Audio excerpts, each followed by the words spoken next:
এটি শালিক পাখির বাচ্চা।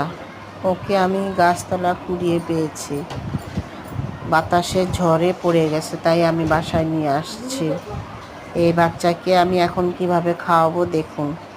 এটা হয়তো 6-7 দিনের বাচ্চা হতে পারে। ওদেরকে বাসায় নিয়ে এসেছে, ওদের খাওয়ার জন্য আমি ফিড রেখেছি। ফিড গুঁড়ো করে পানি দিয়ে ভিজিয়ে ওদেরকে আমি খাওয়াবো। তাই দেখি ওদেরকে আদর যত্ন করে খাওয়িয়ে বড় করতে পারিনি। আপনারা সবাই বাচ্চাটির জন্য দোয়া করবেন।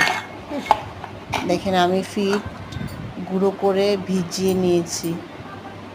ভিজিয়ে নিয়ে এখন ওদেরকে আমি হাতে তুলে খাওয়িয়ে দিব। তাই আপনারা সবাই আমার চ্যানেলটাকে সাবস্ক্রাইব করে আমার সাথেই থাকবেন পরবর্তী ওদের ভিডিও পাওয়ার জন্য। এই দেখেন আমি কিভাবে ওদেরকে হাতে তুলে খাওয়িয়ে দিই, দেখেছেন।